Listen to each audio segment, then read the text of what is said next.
Colette, who helped him to work on his emotional bond with his children. My sister was back in Berlin by now too, and our little family was reunited. He shared stories of his past and was fascinated by all my experiences. It seemed to be as before, just everybody was older. In the past year, I lived in Amsterdam from April to July, went to Italy and the States in the summer, and lived in Lisbon from August to December. So we were separated again. But in this year, he really tried to keep in touch, and we spoke every week for about 2 hours. We strengthened our relationship further. I got to know a lot of things he never spoke about before. I told him about everything I did during my abroad times, all the jobs I had, all the beautiful places I saw, all the parties I attended, and all the girls I met. He was especially interested in the last part. 2 months before he passed, he told me he loved me on the phone for the first time. You could hear his voice shaking because he was so nervous about it. I always knew it, of course. He made me feel loved in so many ways, but it was one of the most beautiful days of my life being able to hear him say it. Everything after happened so quickly. He reassured all of us not to worry about his upcoming surgery. When I arrived back in Berlin from Lisbon on November 21st, after doctors called me, he was still alive, and I know he could hear and feel me when I spoke to him. The day after, when I went to the hospital with my sister and Colette to say goodbye one last time, I realized he had only waited for all of us to be there. He couldn't leave us without saying goodbye. He loved us way too much to do that. While reflecting on the essential things my father did for me, I realized he taught me so much about this world and how to navigate life. He showed me how to protect myself from the cruelty that exists among us. He inspired my passion and love for basketball, which gave me so much throughout my life, mirroring his love for music. I wasn't deprived of a father. I was just not given a lot of time with him. He also taught me how to remain happy and positive in our world. The answer, it turns out, is love. It always was and it always will be love.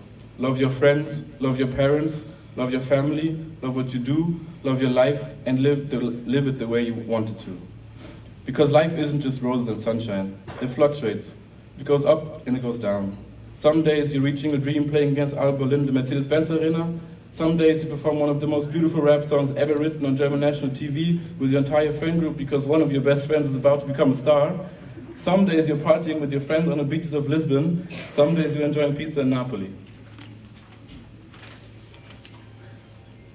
And some days you have to fight against Nazis. Some days you realize you need to leave the woman you wanted to marry, and some days you're getting the call that you need to come home because you will lose your father. The true beauty of life isn't about being happy all the time. It's about embracing every facet of life, feeling the pain as deeply as you feel the love, because one cannot exist without the other. Because we cannot be happy without knowing sadness, we cannot love without knowing the feeling of pain, and we cannot see the light without knowing darkness. As I stand here now, having realized all these things, I'm reminded of the profound impact my father had on me.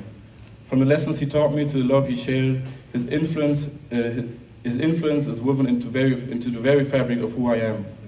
And though he may no longer be with us in body, his spirit continues to guide me, and his love continues to surround me. Dad, your legacy lives on, not just in the memories we cherish, but in our hearts and the way we approach life.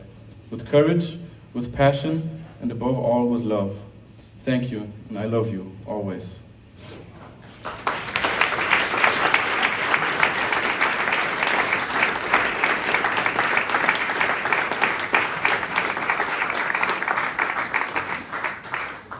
I want to end my speech by thanking all of you, my friends and family, who have supported me throughout my journey. Thank you to Andrea Mignonia, who will always be able to make me laugh. Thank you to Tabo Powell for showing me every day that being a great person is beautiful. Thank you to Party Eulogy for always knowing what to say. Thank you to Paul Femigiese for reminding me how important it is to always stay true to yourself. Thank you to Nikhil Kurana for showing me the beauty of keeping our inner child alive. Thank you to Francesca Snovello for helping me out of my darkest hours this year.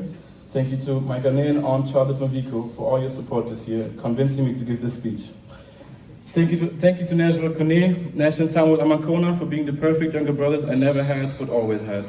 I'm so proud of you three. Thank you to Anna Hatema for showing me what real love is and making me fight my demons. Thank you to Achim Kratz for giving everything and never wanting anything in return. Thank you to my mom for being the strongest person I know and making me feel loved every single day of my life. And thank you to my lovely sister Yamira. We're carrying this pain together forever. He lives on in the two of us. Thank you all, my dear friends and family, for all the moments we've created and the ones we are still creating. To the ones I met this year and the ones I've known since kindergarten. I love you. Thank you.